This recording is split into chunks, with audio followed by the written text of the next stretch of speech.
It is the Practical Prayer podcast pre-show program on social media, your favorite YouTube and Facebook. And I'm Bill over here, and that's Carol over there. Hi. Hey. And so here we are. It's cold. Yes. What happened? I don't know, but I can tell you this. I had nothing to do with it. Nothing. I'm out there in the street feeling good, like using every chance I get, any excuse I could get to go out there at 70 degrees. Oh, it was wonderful. It was wonderful. And I've gotten a lot done in the last week or so, just because it's been so stinking cold. So that means you're in. I'm in. And the time that I absolutely have to go out every day is walking the dog first thing in the morning, which is when it's coldest. Like 7:30 in the morning is the coldest temperature of the day usually. 21 degrees today. You know what? A friend of mine just got a dog. And of course, I'm feeling like, oh, I want to have my dog now. And I'm starting to think about it, and I'm going on the sites and knowing full well I don't intend to do this. But I'm talking myself into it and out of it at the same time. And then I thought, the last dog you got was a big dog in February. You had to get out. You had no choice but to be out 3 days a week. There's no such thing as a little pad in the house for those great days. No, there's not. So, and you don't want to set that precedent either, because then they'll be deciding what to do and where. So when I thought about it, I said, nah, back to the original plan. We don't do this. Oh, that works. Welcome to all the folks who are watching on social media. As always, the invitation is open, that you are welcome to put a comment in, ask a question, or make a suggestion for a prayer, and we will either incorporate it immediately on the fly. Fiona says, greetings from cold Geneva. Well, I think that was redundant, but yeah, greetings back at you, Fiona. And so we're happy to be interactive. They're starting to hatch a plan for maybe having a guest on the show at some point. I'd like to have somebody we can surround. That would be nice. Yeah. So that's something we're going to do. Yeah, the other thing that's coming up is on Cyber Monday, the Practical Prayer for Real Results on-demand class launches. So, wow. Very exciting. What platform did you choose? I wound up going with your suggestion. It's going to be on Teachable. Yeah, It's going to be on Teachable, and discounts and all sorts of exciting things, and perhaps a little thing for figuring out your BS as a little add-on. Well, I know that's on December the 1st. I got that on my book. What's that? Your the BS. Oh yeah, diving into your BS. The spiritual adventure workshop. Yes. Yeah, and that one's running with New Thought Philadelphia, so anybody wants to find that, it's at newthoughtphilly.org, and you can register. It's going to be hybrid, so we're going to be in person in a yoga studio in Narberth, Pennsylvania, but it's also going to be on Zoom, and you can participate. And this is actually a workshop activity that I did pre-pandemic, and we've tweaked it a little bit so that it works. It'll work hybrid. Well, I'm looking forward to it because I feel like I missed out on everything that I had planned. So, I'm getting there. Yep, getting your life back in sequence. Yeah. Yeah, as they say. All right. Well, we're going to do a podcast today about money words. Yeah, money words. Money words. Okay. And I won't get any more specific about that, other than to say, we're going to do the recording of the podcast. The podcast schedule is actually about 2 weeks back now. So we record today, and then an episode goes live on Wednesday, and this one will go live probably 2 weeks from Wednesday. Oh. So that's roughly the sequence that we're in. Keep them a little bit fresh, but also in case something happens. And nobody wants to record a podcast on Monday, then we can get by. Okay. All right. Let us open the official Practical Prayer podcast. A practical prayer is a prayer that works. These discussions between Reverend Bill Marchiony and Carol Lawrence dive into the details of how it works and how to work it. Reverend Bill is a New Thought minister and the author of Practical Prayer for Real Results. Your new life begins with a new thought. Carol Lawrence is on a spiritual quest, finding the New Thought teaching after decades on the pulpit in 3 different traditional denominations. I've got some questions. Together, they're exploring the philosophy and activities that come together from many of the world's religions to create the practical spirituality that is New Thought.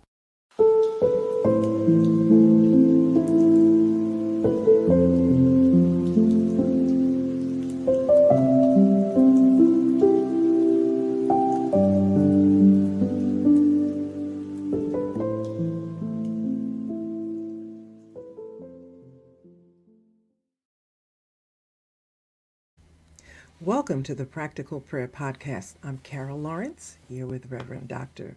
Bill Marchiony. And you gave me a list of words that all seem to be about the same thing, but I think that they're not, which gives us an opportunity once again to talk about words and what they mean, and if they mean what we think they mean. So the list of the 4 words that you came up with are prosperity, wealth, abundance, and money. Mm-hmm. And in a lot of cases, people think those all mean the same thing. Yeah, prosperity, wealth, abundance, money, it's all the same thing, and it's not. Right. So, and I'll go into as much detail as you want on that, but is there a particular question or topic that you wanted to address before we run out of time at the end of the program? Well, listen, all of them are really important. I wish we could get to them all. But what I was really thinking about is all this news that scares you about recession coming, and you're not going to have any money, and all the prices and everything are escalating in the supermarket, even though the supermarket shelves are really not back up to par as far as I could see. Mm-hmm. And it just seems like there's an air of people being a little bit afraid. And so I thought we could talk about what prosperity means, and is it affected by inflation, and, because, it's one thing when good times are here, right? You don't even think about it. You just enjoy it. But then when it's difficult, you start pulling on spirituality and all of that. And I think that spirituality isn't a button that you push or something that you do when you need it. Oh, yeah, that's a foxhole prayer. Yeah. And if you dive into the foxhole with the bullets going overhead, and that's when you're doing the prayer, well, we might have missed the point. Absolutely. Where the foxhole is here, and all the stuff is going overhead. There's always a foxhole. Of course. And the mindset should be consistent. However. Well, it helps if the mindset is consistent. So let's dig into the prosperity, wealth, abundance, money, recession, and the other word that ties in with all of that, which is fear. Mm-hmm. And, the prices are what the prices are. And people say prices going up. That's no good. However, the wages that you earn, there's a price of those. And if your wages are going up, well, then that's a good price increase. And if the prices that are being paid for materials or for your services are going up, you're a consultant, you used to make X dollars an hour, and now you're making X plus 10% dollars an hour, that's a good thing.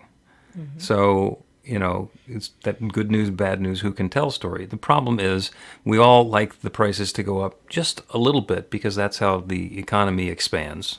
Things are they do not cost what they cost when I was a kid. Mm-hmm. You could buy things at the candy store for $0.25. You could go to a movie for 2 people and spend $10 or less. This is not the case these days. And that's what happens when the economy expands, and that's okay.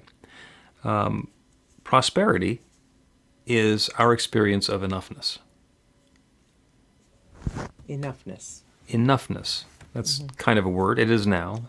Our experience of having enough money. Now, if you ask somebody how much money do you need to live on, the answer that they're going to give will be based on their current living circumstances. So if you ask somebody who is, just out of college and they're sharing a small apartment with 3 or 4 friends, they're going to give you a different number than if they're in their late 30s and they got 3 kids living in a house in the burbs, and they're planning on their kids going to college, and they're trying to put together the whole college plan. So those are 2 completely different numbers, and it could be for the same person at different times in their life. How much is enough?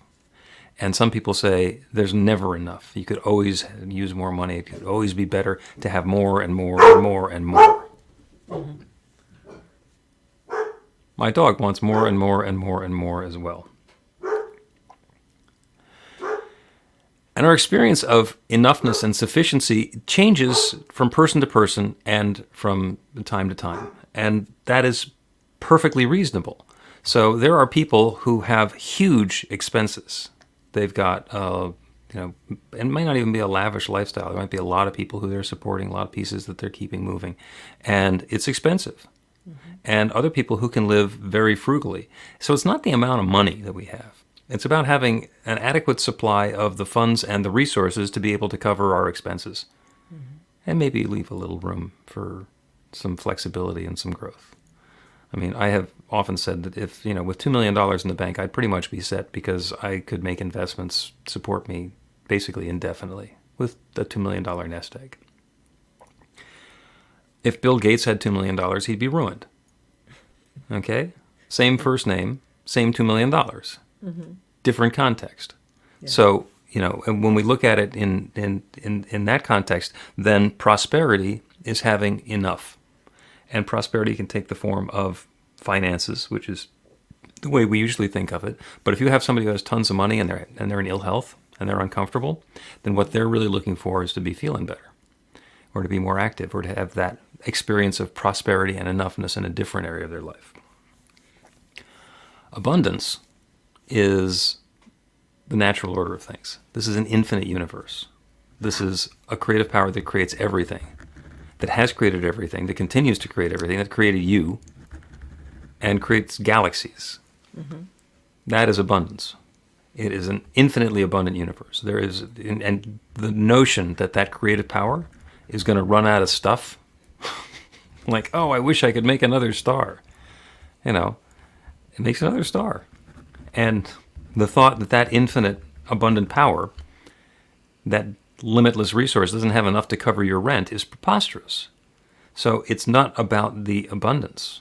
The abundance is there. It's about fit and flow and timing and that experience of sufficiency and enoughness. 31 days in a month. Hopefully you run out of month before you run out of money. That's everybody's hope, okay? Yeah. The friend of mine used to say that wealthy is when you don't realize it's the first of the month. Which is another word. Was that on the list? Wealthy? Wealth, yeah. Prosperity. I wrote them down. Yeah. Prosperity, wealth, abundance, and money. Okay. And we're talking about recession and inflation, which are ways that our money is worth less than it used to be worth. And there's the perennial problem of stashing the money underneath the mattress to save it.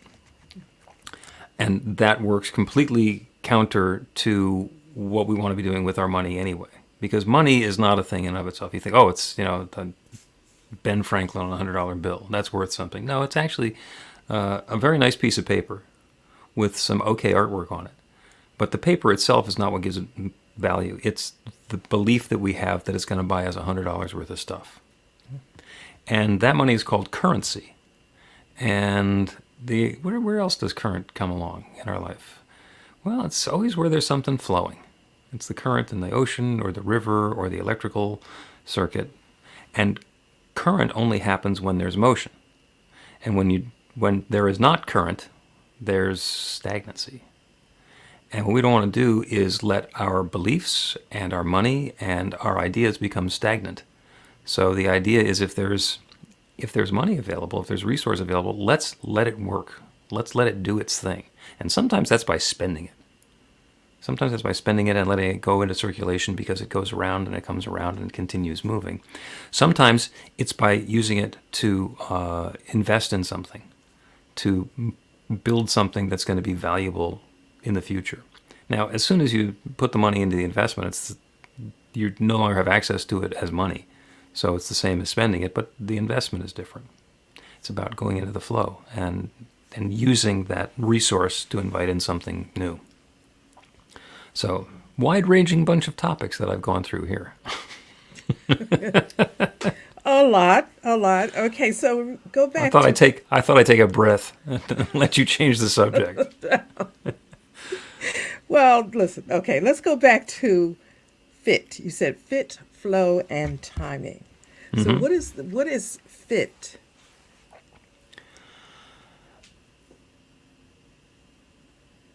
If I have a bunch of money and the opportunity to invest in something or to buy something, and I don't need it, or I don't believe in the product or the service or whatever it is I'm investing in, that's not a good fit.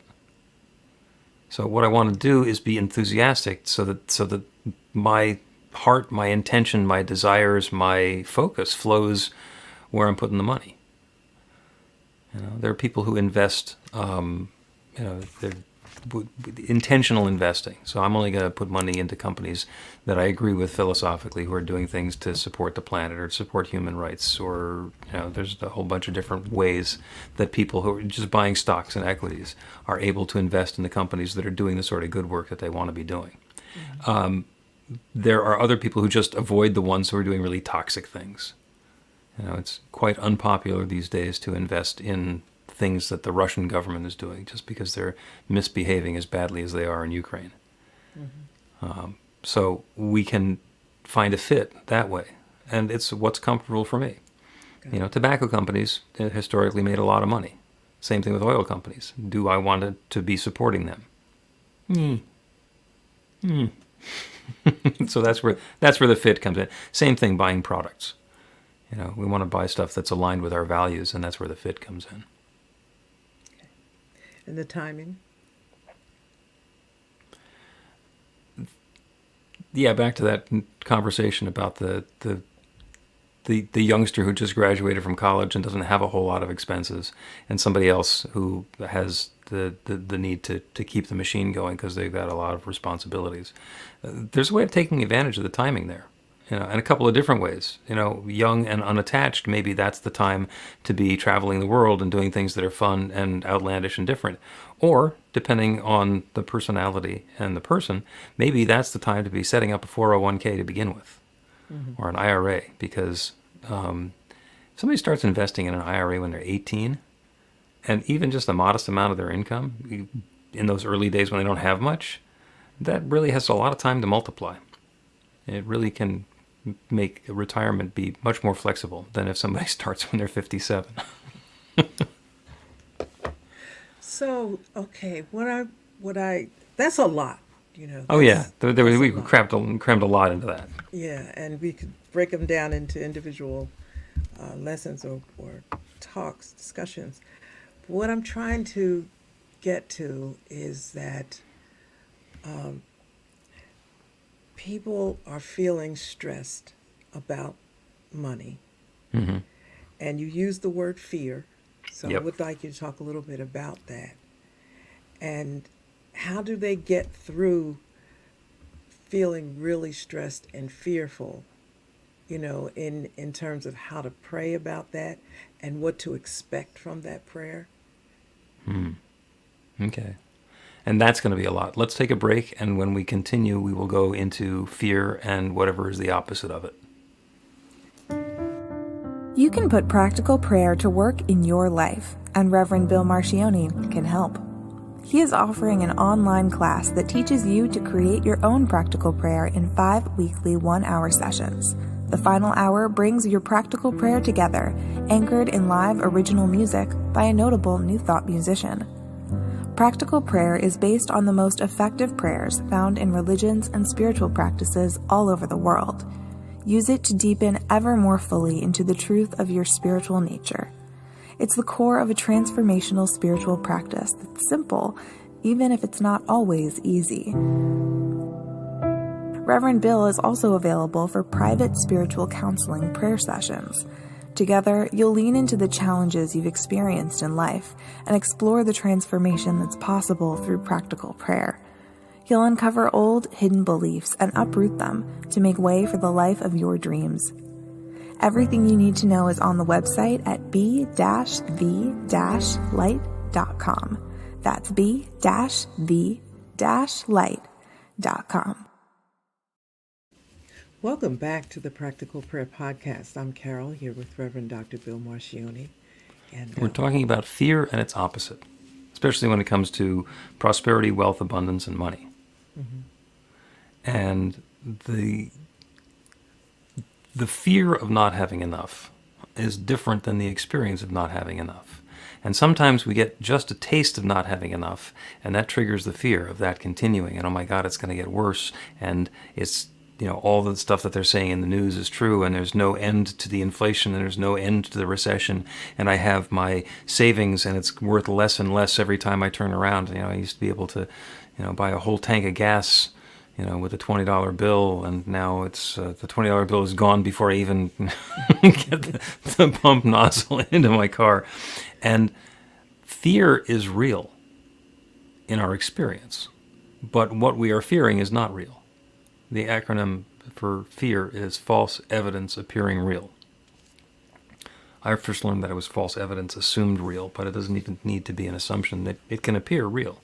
We can look at the prices going up, and we can look at the fact that our income is staying stable, and just do the projection. It's like those two charts are not intersecting in a way that's going to bring a lot of happiness to me.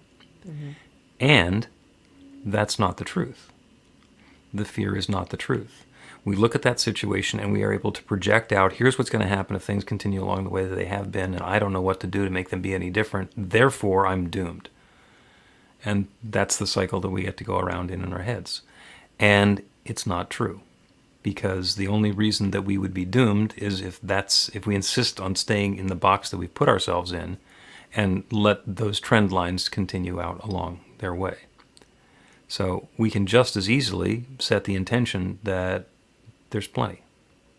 We live in an abundant universe, and somehow for me and those who I care about, there is sufficiency of money, of food, of housing, of time, of health, of whatever it is that we're interested in, and then get out of the way.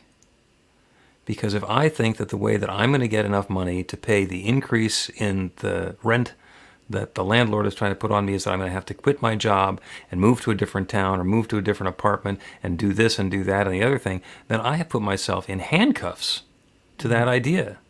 That the only thing that can possibly change is the things that I've decided can change or need to change. Yeah. The number, ask around, just casually. I mean, this is an invitation for everybody who's listening. You don't have to ask too many people about the best job that they ever had or the most surprising job they ever had. And it turns out that they once got hired and they weren't even really looking for a job. It was a casual conversation. Somebody said, oh, I'm looking for somebody to do that. And they wound up making more than they thought they were going to make, doing something that they didn't think that they would ever get paid for doing. There are a lot of stories like that. There are especially stories like that for people who believe that can happen, that the opportunities are at hand. If we believe that the only way that we're ever going to get another job is to fill out resumes and knock on doors and do interviews and let people say no to us, then that's the universe is going to say yes. So the answer that you're giving us is that not to worry. Well, worry Just actually believe and know that it'll be okay, or be more. Go ahead, be more specific, because. Well, now you brought another one of those misunderstood words in, which is worry. Now, let's take it apart. Worry is basically an idea held in mind and repeated over and over and over again about something that we don't want. A prayer is an idea held in mind, repeated over and over again about something that we do want. Now, we've been talking about prayer being practical and actually creating a difference in our lives. It is done unto you as you believe. That's the whole basis of practical prayer. So if we have one of these worry beliefs, we keep wrestling with that one. We're just giving more and more and more energy to it. And that infinite creative power that only has one response, it says yes. When we're worrying about something, it says yes. I don't want to lose my house. Yes, lose my house. I don't want to struggle. Yes, struggle. We need to be clear. What do we want instead? That's hard. I think nobody wants to to lose their house or even be on that edge of feeling like of not enoughness. And I'm thinking about the last, I guess it's been about a month, that the lottery tickets the jackpots were just extraordinarily high. Oh, over $1 billion, yeah. Yeah, and it was a couple of different ones that were in the high millions. And it was a lot. And I'm thinking that people might think that that is their answer. There's got to be a lot of people that think that, because at the end of whatever the drawing was, it would be almost doubled. So that means there's a lot more money going into it. So what do we do as New Thought believers, or we embrace the beliefs that we don't have to worry, but Right. the worry is right there, and maybe this ticket is going to be the thing for me. Should people that embrace this not buy lottery tickets? And Lottery tickets are actually a special case, and they're a special independent case. And I will explain lottery tickets in a moment. But yeah, what we really want to do is let go of the fear. And the fear is that the only way that my problems are going to be solved is by hitting the jackpot in the lotto. And that's not true. That's us telling this infinite power how it's got to do its job. And we're so lucky that God doesn't take things personally, because if I were an omnipotent power and people were putting that on me, that you could only do it this way, it's like, the hell you say? That would get me angry. Fortunately, God doesn't get angry that way. God just says yes, and we get to have the experience that we're going to have. So back to what you were saying about somebody not wanting to lose their house, no longer have their house. How would somebody feel about no longer having their rent due? How would you feel about not having a particular bill or obligation? We look at it and we say, oh, well, losing the house would be bad. Not having to pay the mortgage would be good. And they go hand in hand. So perhaps somewhere in there there's a misalignment. The fit didn't happen. Somebody's in a house that's bigger than they actually need, or more expensive than they need. And so through a process that they can go through either intentionally or spiritually, or through the legal process, they wind up in a different house. And it's our worry and our fear that says this is bad and it shouldn't happen. We want to be able to do in all of those cases is pivot. When the worry comes up about this horrible thing could be happening, instead of staying focused on what it is that we are concerned might happen, is to say, what do I want to have instead?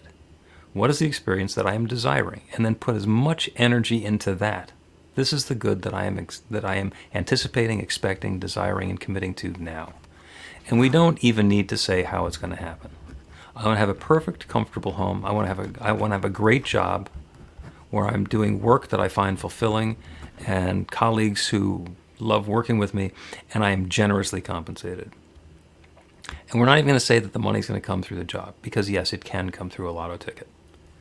Now, somebody won close to $2 billion in the lottery, and good for them, maybe, because $2 billion is not going to solve all their problems, because now they have a huge problem that they've got $2 billion in their bank account, zero experience in how to manage $2 billion.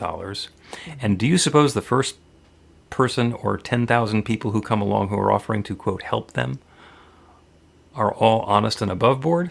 No. Now they got a whole slate of new problems. So one of my prayers from time to time is, God, grant me the opportunity to prove for myself whether money can buy happiness. Just for the experiment. Just unlimited money, see how that goes. Because I would, would I be willing to cash in my problems for a different set of problems? Yeah, it might be fun for a while. I would probably be really boring as a lotto winner, but that's a different story. So we're going to talk about why the lottery is a special case. And the reason that it's a special case is it's a random drawing. And everybody buys a ticket, and somebody at random wins. And the winnings are determined by what? The number of losers. Right? If there weren't billions of people spending $2 on the lottery, then there would not be billions of dollars for the winner to win. Right. So inherent in playing the lottery is a belief in losing. And the lotto does not pay off. If everybody won at the lotto, then you'd wind up having to pay more for a ticket than you get in the winnings because you have to pay for all the lotto machinery. And baked into the belief system of a lottery, a random drawing, is that there have to be a whole bunch of losers in order for there to be a winner. And when we're buying into that, we have to acknowledge that we are jumping into that pool of potential losers. Even if we don't believe that that's going to be us. That's the way the system works. You can read the fine print on the ticket, and it says that's the way the system works. It is completely different when it comes to getting a job. Because there could be somebody who is willing to pay top dollar for skills and talents that you didn't even know you had. So you're not jumping into a pool of potential losing. Right.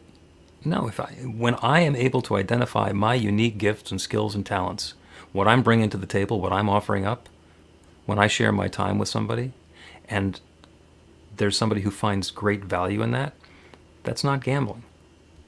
That's sharing, and that's bringing more of the good into the world. Because the gifts and talents and skills that I have, or that you have, or that everybody who's listening has, are God-given gifts. Different combination for everybody. And when we get into that flow of being able to take what we've got and share it with the world, then the world supports us. And when we're being supported, the inflation and the recession and the rest of that stuff fades into the background because we are experiencing enough. We have plenty. Exactly. Yeah. Well, that's I'm glad you separated the lottery so then that way people don't put their hopes in that, because I mean you're betting against yourself, I guess, in a way. In a lot of ways. And I still buy a lotto ticket when it gets up into the big numbers just because it's fun. I always intend to when I forget. Yeah. I forgot in the final jackpot drawing that actually got drawn. I bought the ticket in the one before that. But I like going through the mental exercise of winning the lottery. What would I do with the money? Because the worst thing to do is just to give it to your friends and family, because then they suddenly spend it all, or they leverage it all, and they buy themselves into a much more expensive lifestyle. And when the money runs out, they can't afford it anymore. And hilarity ensues. Let's take a break, and when we return, hilarity ensues.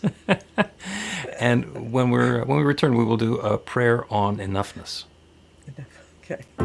Learn to put practical prayer to work in your life.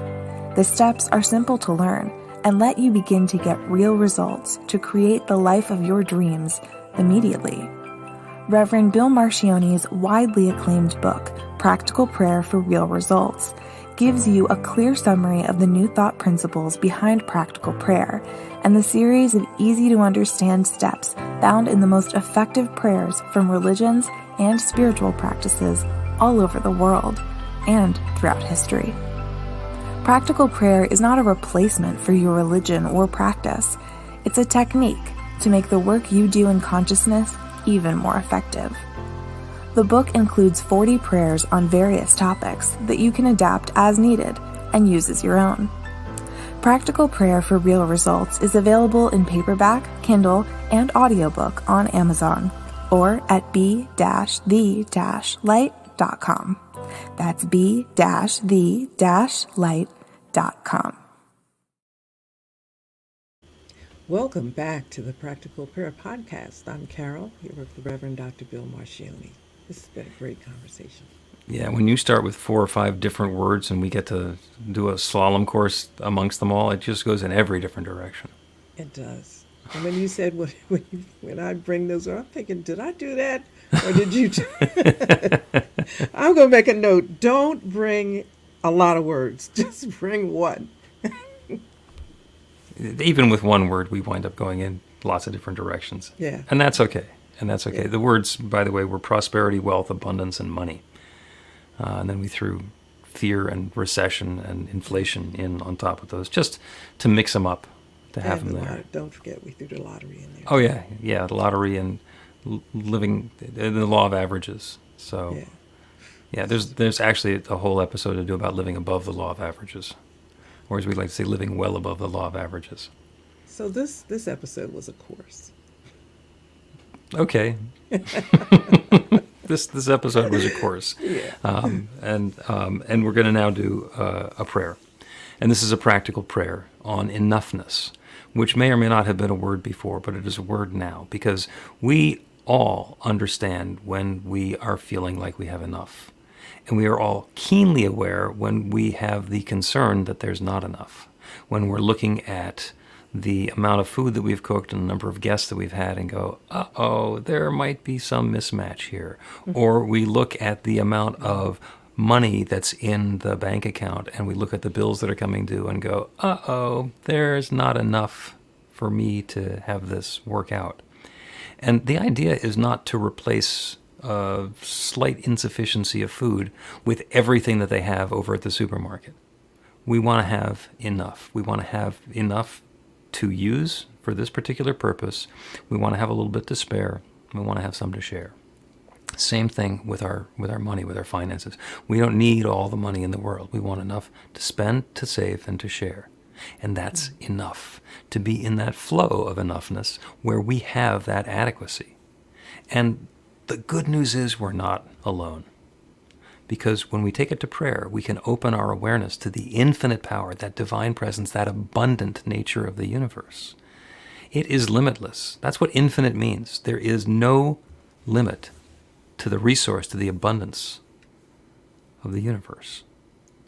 Everything that exists, 14.2 billion light years across, all of the galaxies, all of the stars, all of the planets, all of the plants, all of the people, all of the places, everything here on planet Earth created by that one, that divine presence sharing itself in specific and particular form.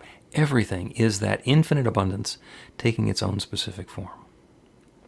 The idea that there is not enough of that divine substance to bring more into our experience is a complete fallacy. It is an infinite universe. And having me have the experience of enoughness, having any of us have the experience of enoughness, takes nothing away from anyone else. It's about the pieces fitting together in a harmonious way that brings uplift to everyone involved. So we let loose our attention and our attachment to the dollar value or the square footage or the timeline and open ourselves up to that infinite good that is available and know that there is adequate supply to bring all of the good that we are desiring and seeking into our lives. Not giving it to us on a platter, but letting us embody that. Not to have somebody give us a free meal ticket, but to be that person who is fed.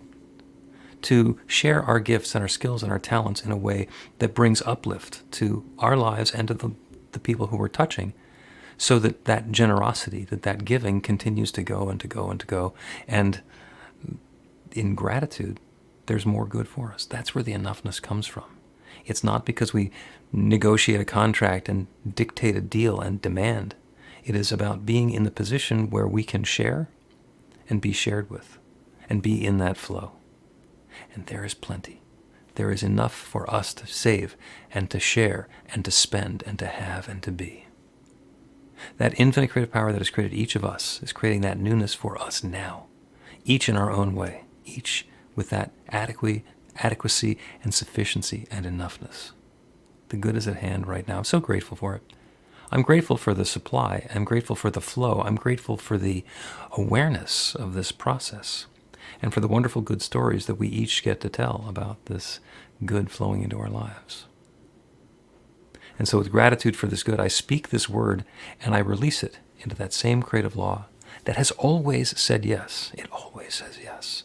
And it once again is saying yes. That yes is underway now. And so I let it be. And so it is. The Practical Prayer Podcast with Reverend Bill Marchiony and Carol Lawrence is a production of BeTheLight.com. be-the-light.com. Where you can find more information about practical prayer for real results. Our theme is by Music of Wisdom. You can learn about the spiritual community of New Thought Philadelphia with daily guided meditations, Weekly celebrations of spirit, and Reverend Bill's classes in practical spirituality at newthoughtphilly.org.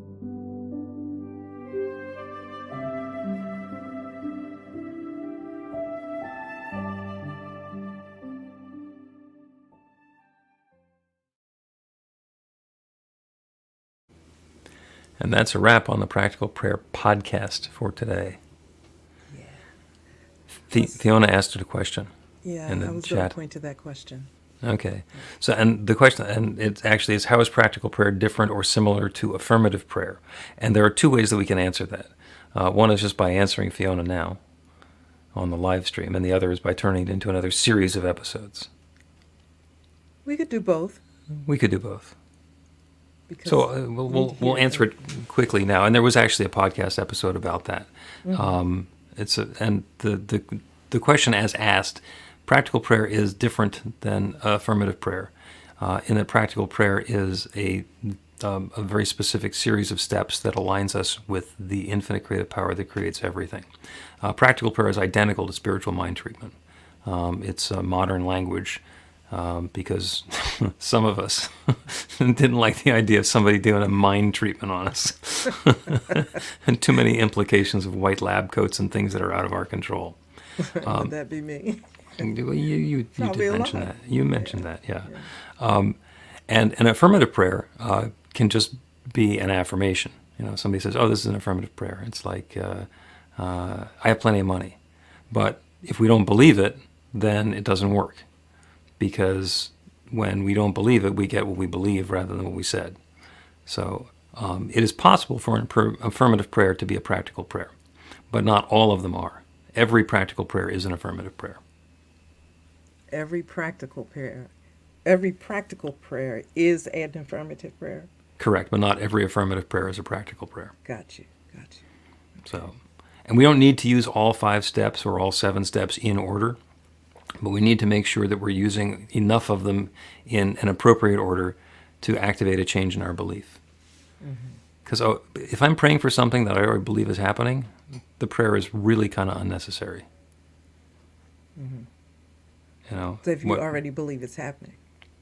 Well, yeah, you know, if you know, I could do a prayer to have a podcast, you know, with 80 episodes, but that's already happening, so I don't need to pray for that.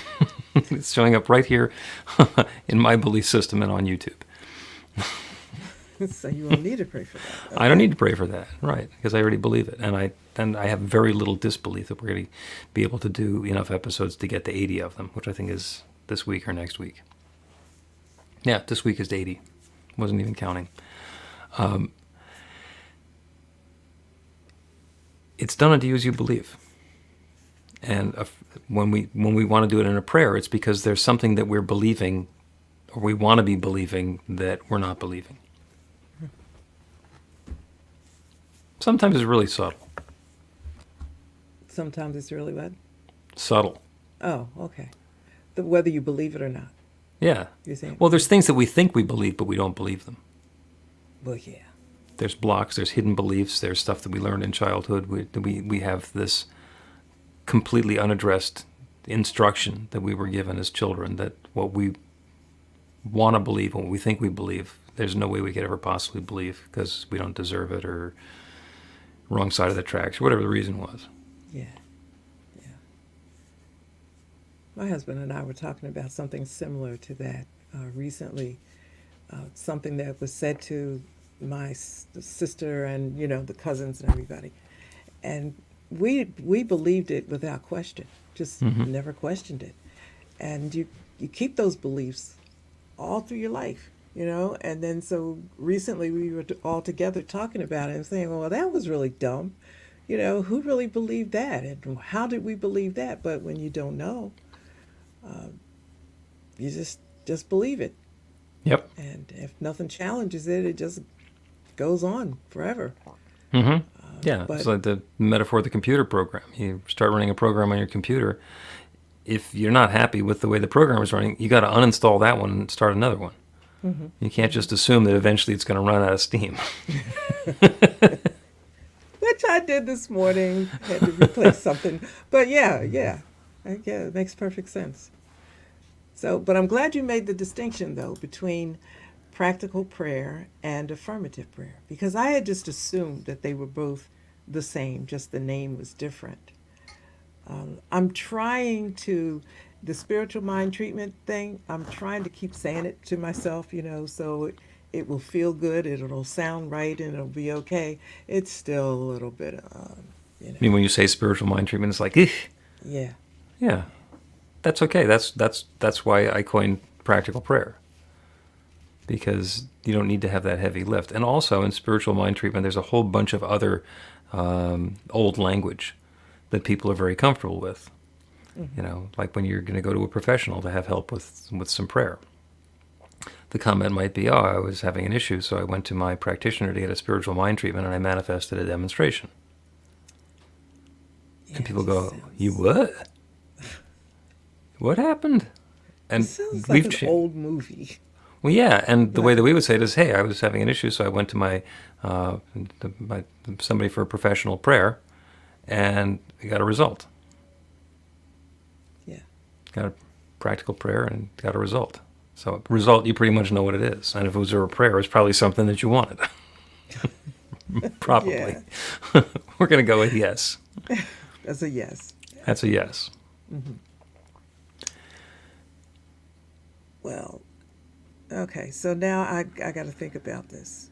Affirmative prayer is not the same. Not necessarily, because we can do an affirmative prayer for something that we don't believe, and we're not necessarily going to change that belief just by doing the affirmation. We're not going to. You're saying we're not going to change the belief. Not necessarily. And I'll do a really quick example, the money one. Because it's the 21st of the month, or coming up on the end of the month. And if somebody's concerned that they're going to run out of money before they run out of month, and there's not going to be enough to pay the mortgage, or let's make it the rent. They're not going to have enough to pay the rent in the first of the month. Then an affirmative prayer would be, I am prosperous. I have plenty. And there's that doubt. It's like, no, the bank account is inadequate. There's the credit cards are like maxed out, and all of that evidence coming up. And what they believe is the evidence. And the affirmation of I have plenty of money isn't going to help. Mm-hmm. So when we turn that into a practical prayer, we don't start with our money. We start by thinking about the infinite nature of the universe, that divine creative power that creates everything, that limitless abundance. I mean, that we're talking about, God, galaxy creating level energy that created everything, created me, and that power could certainly pay my mortgage or my rent. And that power as me could certainly have its rent paid. So it's putting me on the side of that infinite creative power. And then that lets me overcome some of my disbelief. And if I then say my affirmation, and I said, there's plenty of money to pay the rent.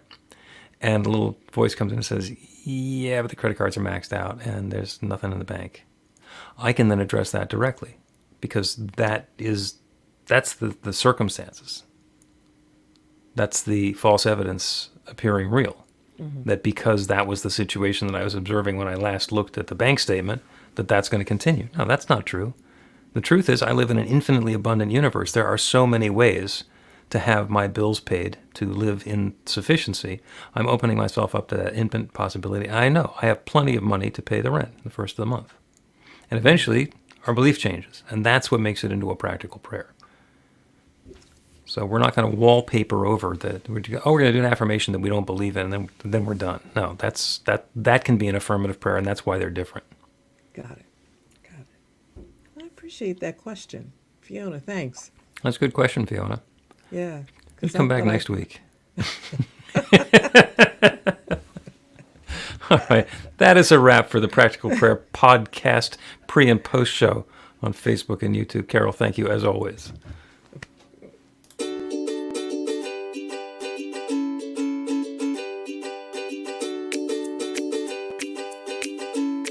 Thank you, Center for Spiritual Living Denver, for your continued support. Thank you, Center for Spiritual Living Midtown Atlanta, for your monthly contribution.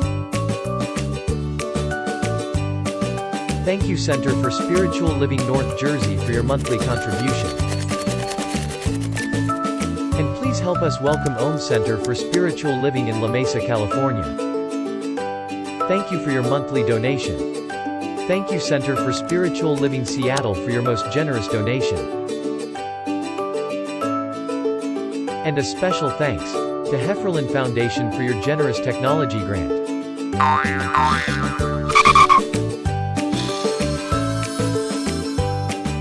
And Suze Ajit, thank you for your very generous donation. And a super special thank you to Dr. Tracy Brown, RSCP. Thanks for being a super donor. And a big shout out to all our committed donors.